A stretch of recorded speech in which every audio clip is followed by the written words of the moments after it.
The Solari Empire was famous for its beauty, its power, and its pride. Their cities rose like towers of glass and crystal, and their courts glowed with the light of captured stars.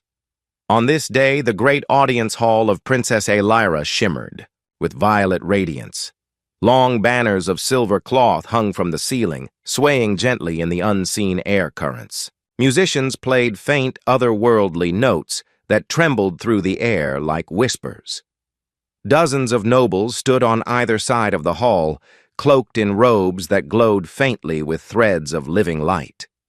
Their gazes were sharp, and their whispers sharper still. And in the middle of this splendid alien hall stood a lone human. Captain Elias Vance wore no robes of glowing silk, no crown, no armor of crystal. He wore the plain Navy uniform of Earth Star Service, dark blue with silver trim, clean but simple. He had no crown, only short brown hair and calm gray eyes. In this hall, among these tall and radiant beings, he looked small, fragile, almost breakable. Yet he did not bow low or tremble. He stood with quiet dignity, his hands folded neatly behind his back, his boots steady on the polished crystal floor. Princess Alyra studied him from her throne of purest crystal. She was tall, even for her kind, her form slender yet strong. Her hair, pale as moonlight, spilled over her shoulders like liquid silver, and her eyes gleamed like polished gems. Upon her brow rested a thin crown of silver, its center glowing faintly with a shard of captured starlight. Her beauty was undeniable, but so was her authority. When she spoke, her voice carried across the hall, soft but commanding. "Human," she said, and her tone made the word sound like both a question and a challenge. "You stand before the court of the Solari Empire. We have heard strange reports of your kind, tales of reckless growth, of swarming colonies of endless children. Our scholars say it cannot be true. No species breeds outside its season. Yet, whispers reach us that yours does." The nobles murmured among themselves, some scoffing, some curious. Alyra raised her hand, and they fell silent. Her silver eyes narrowed slightly. "Tell me, Captain of Earth, is it true? Can your kind truly bring forth life at any time?" The hall was silent, waiting for the human's answer. Elias did not flinch. His voice was calm, steady, though there was warmth beneath it. "Your Highness," he said with respect, "it is true. For us, every season is our season." The reaction was immediate. Laughter rippled through the hall, sharp and mocking. Some nobles covered their mouths with jeweled hands. Others leaned toward each other, whispering insults about the foolish, desperate species that dared to lie in front of their princess. To them, the idea was absurd. To the Solari, life was sacred and rare. Their own people could only bear children once in 100 years, and only during a single brief season when the stars aligned. It was the rhythm of their kind, an unbreakable law of nature. The very thought that these fragile creatures from Earth could ignore such laws seemed impossible. To them, Elias's words were not only foolish but dangerous, an insult to the order of life itself. But Princess Alyra did not laugh. Her face remained still, her gaze fixed firmly on the human standing before her. For a long moment, the only sound in the hall was the faint hum of the musicians. She leaned forward slightly, her eyes narrowing. "Do you expect me to believe," she said slowly, her voice cutting through the silence, "that your people can create children at any time? That you are not bound by the turning of stars, nor by the ancient laws of cycle and season?"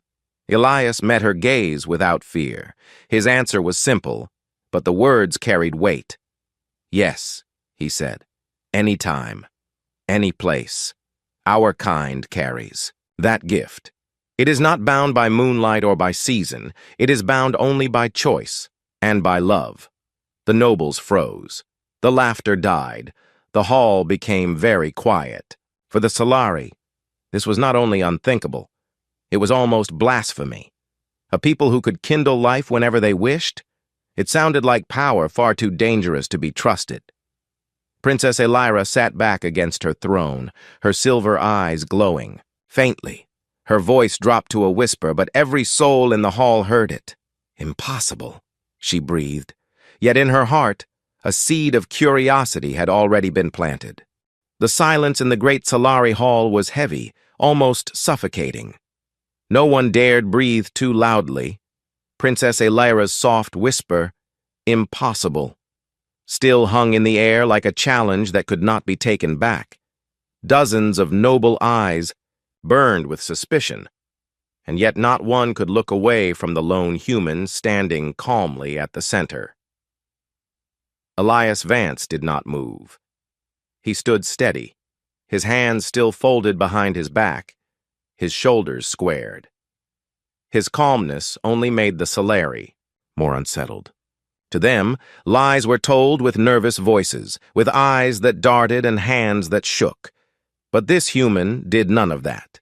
He spoke his shocking truth as if it were nothing more than a simple fact, as if the sky was blue or the stars were bright. Princess. Elira tilted her head slightly, her silver hair shimmering under the violet light of the hall. Her eyes narrowed in suspicion, but beneath it lay something else.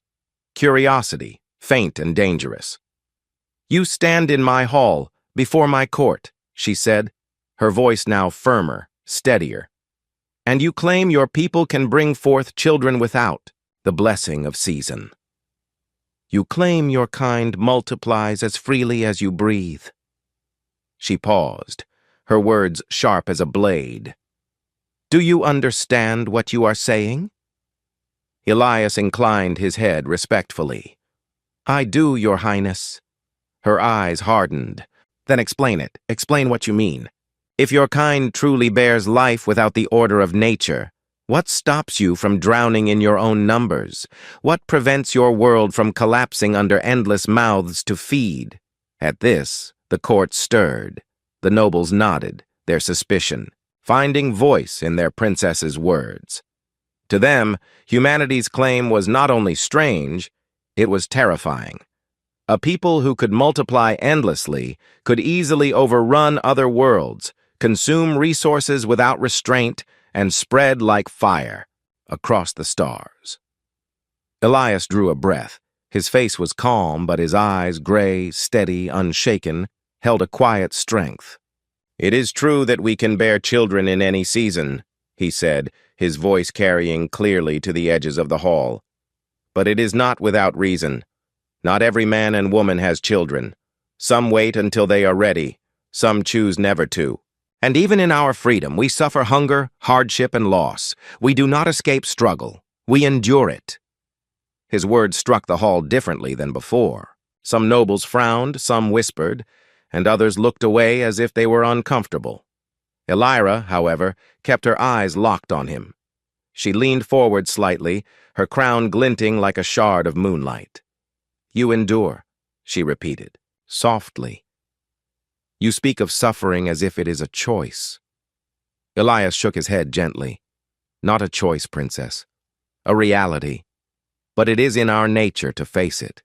Even when times are darkest, even when there is nothing but hunger and war, still, our people bring forth children, not because it is easy, not because it is safe, but because we believe in tomorrow." The hall was silent again. His words carried weight, but they sounded dangerous to Solari ears. For a people who saw birth as a sacred, rare gift given once. In centuries, the idea that humans could bring life into the world even in times of despair was nearly unthinkable. It was hope mixed with madness. One noble finally broke the silence.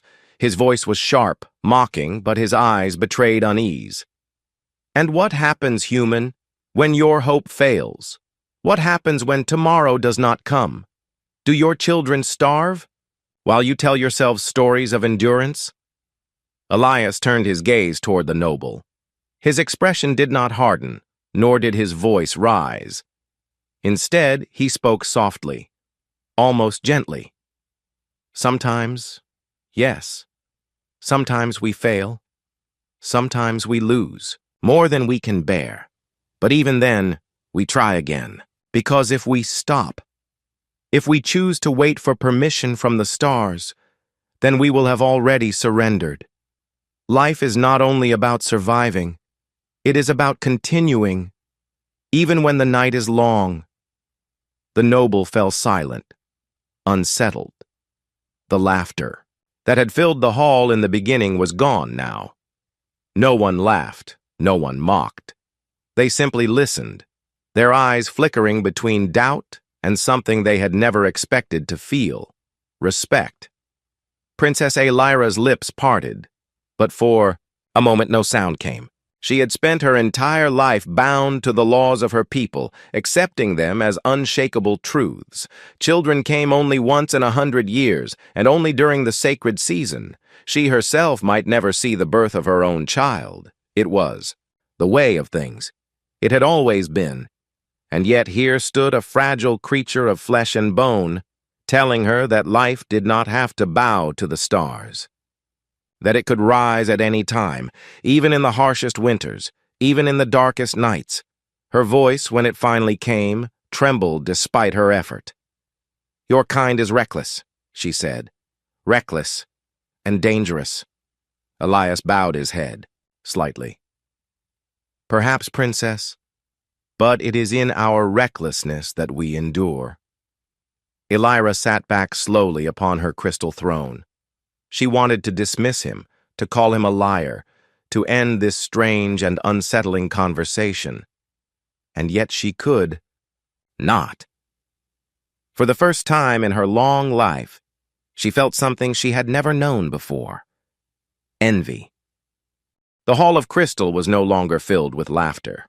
Where once the nobles had mocked, now they only whispered in low voices, their eyes shifting nervously between their princess and the human who stood unshaken.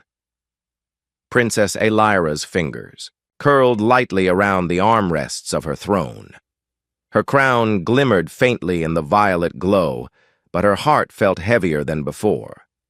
This human had not only answered her challenge, he had spoken with a quiet fire that unsettled her more than she wanted to admit.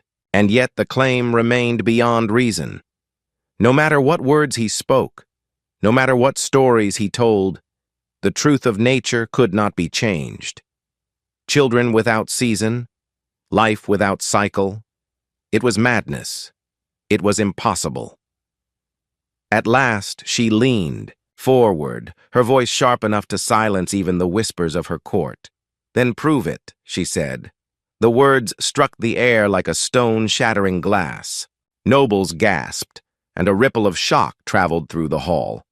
To demand proof of such a thing was bold, even scandalous. Life, for the Solari, was sacred. To ask a stranger to demonstrate the truth of life was to walk on the edge of blasphemy. But Alyra did not retreat.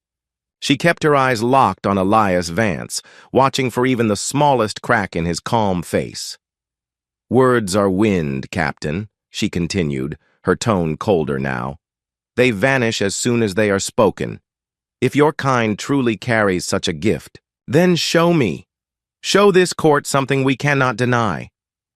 The silence that followed was painful. Even the musicians stopped, their strange notes dying in the air. All eyes fell on the human. Elias drew in a slow breath, then exhaled. His face did not betray anger or fear, only thoughtfulness. At last he spoke, his voice quiet but steady. "Your Highness," he said, "you ask for proof of a miracle that takes months to grow, years to cherish. I cannot summon a child into your hall as one might conjure flame from a torch. That is not the way of life. Life takes time. Life takes care." Some nobles scoffed. "Convenient," one muttered. "He hides behind the excuse of time," another sneered. "Perhaps his kind breeds lies more easily than children." A ripple of cruel laughter followed, but it was weak, uncertain, no longer the strong mockery of before. Alyra raised her hand, and silence fell again. Her gaze never left Elias. "Then what can you show me, human?" she demanded. What proof can you place before me now? If you cannot, then all your words are nothing. Elias placed his hand gently over his chest, just above his heart. His voice carried not with volume but with weight. Then I will show you the reason why. The court frowned in confusion. The princess herself tilted her head, her silver hair glinting in the light. The reason why? Yes, Elias said, lowering his hand but keeping his eyes steady on hers.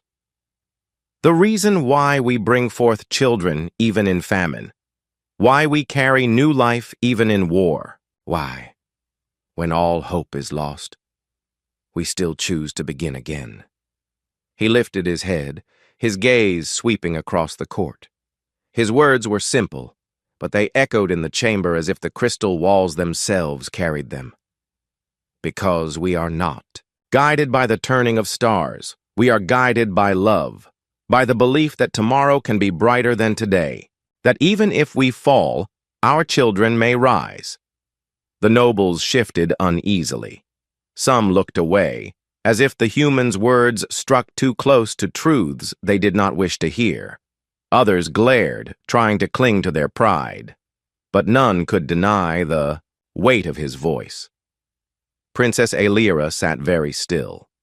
The word love lingered in her mind like a note that refused to fade. Her people spoke of duty, of cycle, of fate. But rarely, so rarely, did they speak of love. Love was personal. Love was fragile. And yet this human spoke of it as though it were the greatest power in the universe. Her voice, when it came, was quieter than before, though no less sharp. You say much, Captain, but words of love are still words. What is love to the emptiness of hunger? What is love to the void of space? Love cannot defy nature. Elias bowed his head slightly. No, Princess. Love does not defy nature. Love is nature. It is the force that drives us to continue, even when reason says we should stop. That is our proof. Not in this moment, not in a hall of crystal and starlight, but in every child we choose to bring into the world, even when the world tells us not to. The hall was silent once more. No laughter now, no mockery, only silence, and the faint sound of hearts that dared to feel what they had long denied. Aelira sat back slowly. She wanted to dismiss him, to end this conversation, to keep her heart wrapped in the armor of tradition. Yet she could not. She had demanded proof, and though he had shown no child, no miracle to touch or see, he had shown her something deeper. The reason why, and against her will, it unsettled her more than any proof of flesh ever could. The violet light in the crystal hall shimmered faintly, as if the walls themselves listened. Princess Aelira leaned back in her throne, her hands resting lightly on the carved crystal armrests. Her face was calm, but inside her heart there was turmoil. She had asked for proof, and the human had answered, not with flesh or miracles, but with words that felt heavier than stone. Elias Vance stood in the center of the hall, a single man before a sea of doubtful eyes. His uniform was plain, his form unremarkable compared to the tall and radiant Solari nobles. And yet, when he spoke, the entire hall listened. He took a slow breath, his voice steady, but filled with quiet strength. Perhaps you think my kind reckless. Perhaps you think we are dangerous, and in many ways you are right. We grow fast, we spread far, and we carry our burdens with us. But do you know why, Princess? Do you know why we never stop? The question hung in the air. No one answered. Even the nobles who had mocked him earlier dared not interrupt. Elias's eyes softened. Because we hope. A ripple of unease traveled through the court. Some nobles frowned, others exchanged puzzled glances. Hope? The word sounded too simple, too small to explain something so vast as the survival of a species. But Elias did not falter. He stepped forward slightly, his voice rising, not in anger, but in clarity. On Earth, our world, seasons change. Winters come harsh and long. Storms destroy. Floods drown fields. Wars burn our homes. There have been times when our people starved, when our cities fell, when everything told us there was no future. And still, even then, children were born. His words painted images in the minds of those listening. They could almost see it, a small fire burning in the ruins of a city where a mother held her newborn child. A starving village where, against all odds, another family chose to bring forth life. To the Solari, such an act was madness, but to humans, it was something else. Elias placed his hand over his heart again. We do not wait for the stars to grant us permission. We do not wait for perfect seasons or perfect times. We make life, because we believe tomorrow can be better, even when today is cruel. That is our lesson. That is what it means to be human. The hall was silent. Not even the faint hum of the musicians returned. Nobles shifted uncomfortably, as if his words touched a wound they did not know they carried. For them, children were rare, sacred, a treasure born only once in 100 years. The idea of bringing life in the midst of ruin was unthinkable, perhaps even blasphemous. Princess Elira's gaze softened slightly. She had been raised to believe that fate ruled all, that the stars decided when her people could renew themselves. She had accepted it without question, as all Solari did. But now, hearing this fragile human speak of endurance and hope, she felt the ground beneath her certainty shake. Still, she could not surrender so easily. Her voice, though gentler, still carried steel. You say your kind brings forth life, even in hunger, even in war. But is that not cruelty? To bring children into a world filled with pain? Elias looked at her directly, his gray eyes unwavering. It is not cruelty, princess. It is courage. We do not promise our children a world without pain. We promise them the chance to live, to dream, to love. Even if the world is broken, life itself is worth the struggle. A soft gasp escaped one of the younger nobles, though they quickly silenced themselves. Elira's lips pressed into a thin line. His words pierced deeper than she wished, stirring something she had long buried. She thought of her own people, so few children, so rare, so delayed. She thought of her own life, perhaps destined to end without ever holding a child of her own. She had told herself it did not matter. That duty was enough. Yet here was a man telling her that his kind chose life again and again, not because it was easy, but because it was hard. Because they had faith in tomorrow. For a moment, Elira felt something unfamiliar burn in her chest. Not anger, not suspicion, something else. Something dangerously close to longing. Her voice, when it returned, was quieter. Hope, she whispered, almost to herself. You speak of it as though it is stronger than hunger, stronger than death. Elias nodded once. It is, because hunger ends when the stomach is filled, and death ends when life is gone. But hope continues. It carries us forward. It gives us the strength to endure what should break us. The words lingered in the air like a sacred chant. The nobles did not laugh now. They did not sneer. Some looked unsettled, some thoughtful, and a few looked moved. Princess Elira sat back slowly, her silver eyes never leaving the human. For the first time in her long reign, she did not know whether to fear or to admire the words she had heard. They were dangerous words, but they were also beautiful. And in the quiet corners of her heart, the princess realized that this fragile human had given her something she had never dared imagine before, a lesson not of the stars, a lesson of the heart.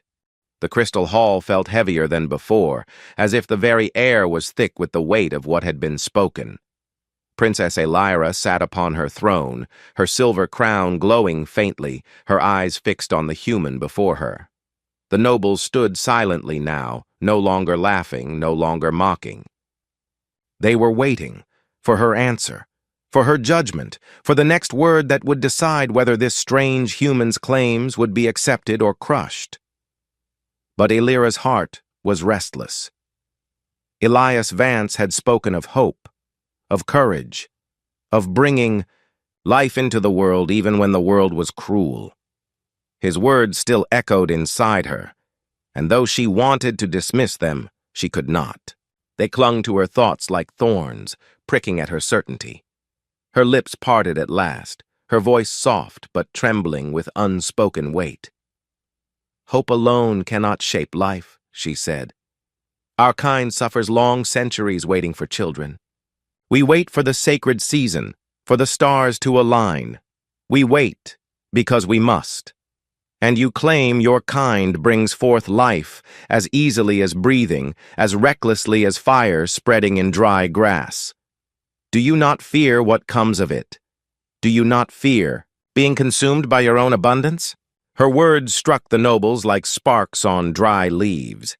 They straightened, nodding, murmuring in agreement. Yes, this was the truth. The Solari had always believed that strict order was the only way to survive. To abandon it was to invite chaos, to invite destruction. But Elias did not flinch. He lifted his head, his gray eyes meeting Elira's silver gaze without fear. "We do fear it," he said. "We fear hunger. We fear sickness.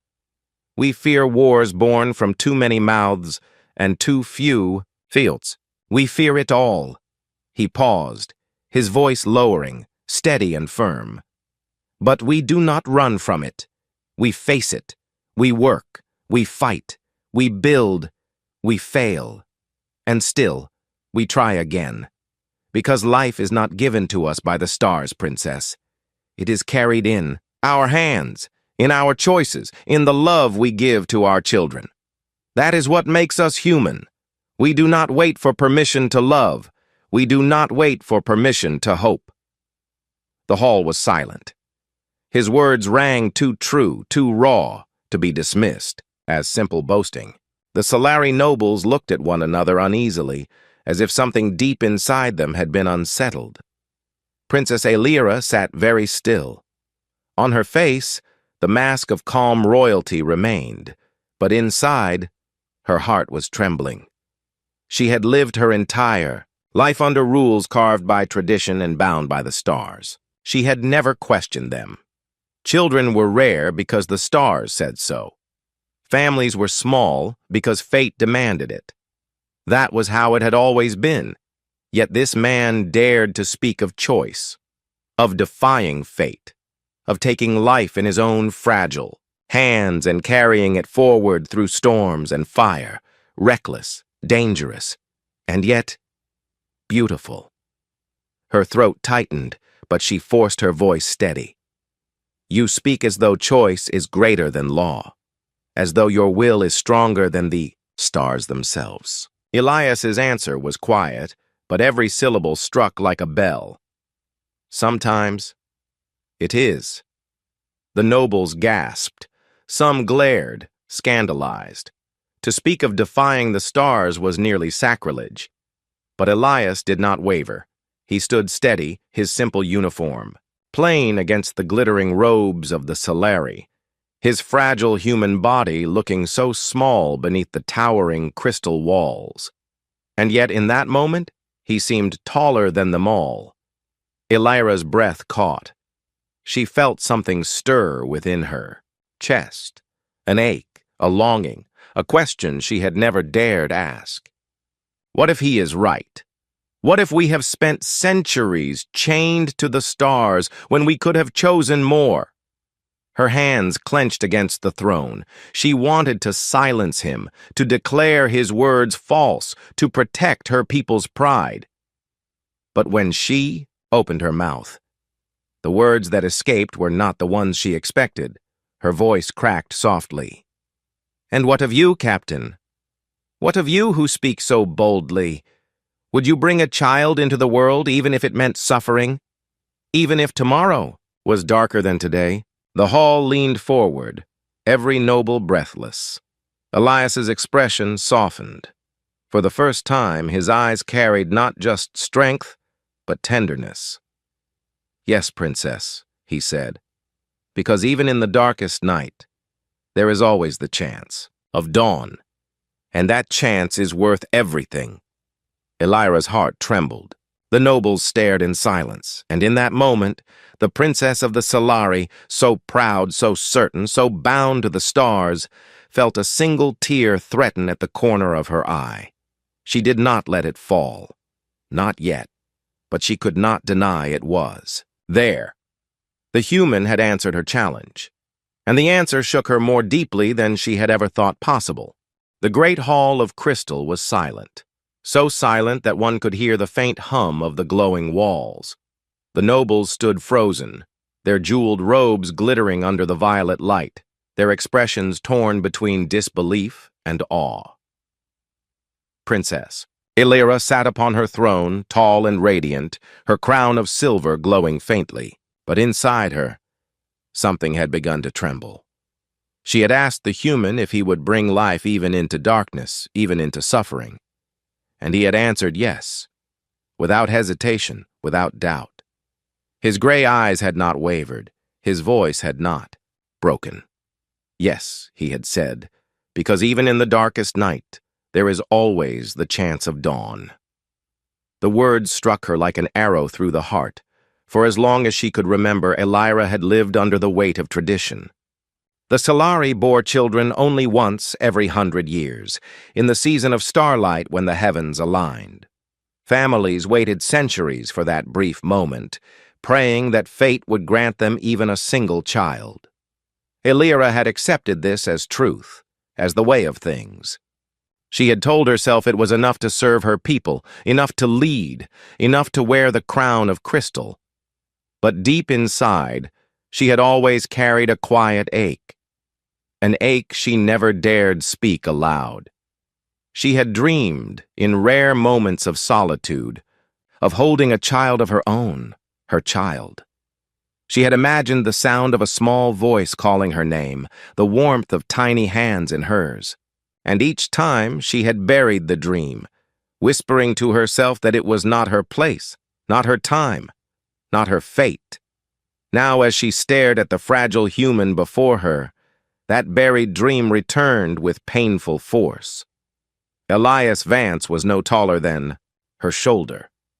His frame was lean, his skin soft, his life so short compared to hers. And yet he carried with him a truth that shattered her certainty. He spoke of children not as rare miracles gifted by the stars, but as choices. Brave, reckless, beautiful choices. He spoke of love not as weakness, but as strength. And for the first time in her life, Elira wondered if her people had been living in chains of their own making. A soft sound escaped her lips before she could stop it. The nobles turned sharply, their eyes widening. A tear. It slid down her pale cheek, glimmering in the violet light like a shard of crystal. The court gasped. Nobles covered their mouths, their jeweled hands trembling. A Solari princess was not supposed to weep, not before her people, not before an outsider. And yet, there it was, a single tear, fragile and undeniable. Elias did not mock her, did not gloat. He bowed his head slightly, his voice gentle, steady as ever. "To create life because you wish for tomorrow," he said softly. "What a terrifying, beautiful power." Her silver eyes met his gray ones, and for the first time, she did not see fragility in him. She saw strength, different from the strength of armies or the weight of crowns. a strength born from the simple, stubborn refusal to give up. Her voice broke as she whispered, "You carry a burden my people have never known. To shape life without the stars, to protect it, to guide it, even in hunger and war. It is more frightening than any weapon. And yet," her hand rose slowly, touching the tear on her cheek. "And yet, it is beautiful." The hall remained hushed, but the silence had changed. It was no longer filled with scorn or disbelief. It was filled with something else, something softer. Wonder Elias bowed deeply, his hand once more over his heart. "It is not power, Princess. It is responsibility, one that we do not always bear well, but one we never abandon." For a long moment, Elira simply looked at him. She thought of her people, bound by centuries of tradition. She thought of herself, bound by duty and fate. And she thought of him, standing so small and fragile in her hall, yet carrying a truth, vast enough to shake empires. Another tear slipped free, and she did not hide it. She let it fall, shimmering like liquid silver against her pale skin. The nobles did not laugh. They did not whisper. For the first time, they too felt the weight of the human's words. And in that moment, Princess Elira, proud daughter of the Solari, heir to the empire of crystal and starlight, learned what it meant to envy a species she had once thought fragile. Not because of their numbers, not because of their speed, but because of their hearts. The violet light of the crystal hall had dimmed, as if the very walls were listening to the silence that followed. Princess Elira stood slowly from her throne, her tall figure glowing faintly beneath her crown of silver. Her tear had already fallen, but its mark remained. Never before had the court seen her weep. Never before had the nobles witnessed their princess's heart so openly shaken. Elias Vance, the lone human, remained at the center of the hall. His plain uniform looked almost dull against the radiant robes of the Solari nobles. But no one thought him small anymore. He stood tall, his back straight, his eyes steady. In that moment, he seemed larger than the hall itself. The nobles did not speak. They waited, breathless, for their princess. They knew what her next words would mean. If she rejected him, humanity would be branded as liars, as reckless beasts unworthy of trust. If she accepted him, she would change centuries of belief with a single breath. Elira's heart pounded in her chest. Her entire life she had been taught to obey the rhythm of the stars, to bow to the seasons of fate. Yet here was a fragile creature who had shown her something greater, something terrifying, something beautiful. Humans did not wait for the stars to allow them life. They carried life within them. They made their own seasons. She took a step forward. Her crystal throne shimmered behind her, but she did not look back. Her eyes stayed locked on Elias. "You have shown me proof enough," she said softly. Gasps echoed through the court. Nobles leaned forward, unable to believe their ears.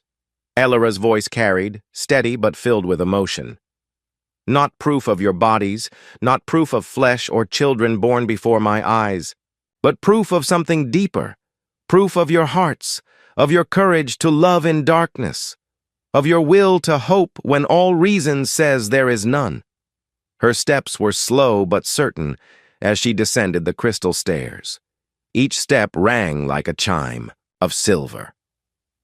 Elias bowed deeply, lowering his gaze, but she lifted her hand. "No, Captain," she said, her voice gentler now. "Do not bow. Stand." He obeyed, lifting his head. Their eyes met, silver and gray, two lights from different worlds. "For centuries," Elira continued, "the Solari have waited for the stars to grant us life. We have bound ourselves in chains of tradition, believing we are powerless before the heavens. But you," her voice trembled and she let it, You tell me life is not a gift from the stars. You tell me it is a choice, a burden, a responsibility, and for the first time, I believe it. The hall erupted in murmurs, shock, even outrage. But Elira silenced them with a single raised hand. "Listen well," she commanded, her silver eyes sweeping over her court. "This human has spoken a truth we have long forgotten. We thought them fragile, reckless, dangerous, and they are all those things. But in their recklessness lies a strength we cannot deny. They do not wait for destiny. They shape it." Elias's lips curved in the faintest of smiles. His voice, though quiet, reached her clearly. "Hope tends to do that." The princess felt another tear threaten her eye, but this time she did not fight it. She let it fall. A Solari princess weeping before her people was no weakness today. It was a declaration. Slowly, Elira extended her hand toward him. The gesture stunned the court. A princess did not reach down to touch an envoy, not in public, not in her hall. But she did. Elias hesitated for only a heartbeat before placing his hand lightly against hers. Her voice lowered, but the entire hall heard. "Then let it be written. The humans are not fragile. They are not weak. They are a people who endure, and through them, the stars themselves may change." The nobles bowed their heads, some in respect, others in fear. But none dared speak against her. Elias inclined his head, his expression calm but his eyes shining faintly with emotion. "Thank you, Princess. Humanity does not seek to rule the stars, only to share them." Elira's heart ached at his words. For so long she had believed her people were alone in their slow, sacred cycle of life. But now, she saw a new path. A path lit not by the strict laws of the stars, but by the reckless, dangerous fire of hope. She released his hand slowly, turning back toward her throne, but in her chest, something had changed forever. The Solari Empire would not forget this day. Neither would she. And as the human envoy departed the hall, leaving behind only silence and the memory of his words, Princess Elira knew the truth, with a certainty that frightened and comforted her all at once. Humans did not wait for permission to live. They did not wait for the stars to allow them love. They simply lived. They simply loved. And that, above all, was their greatest strength.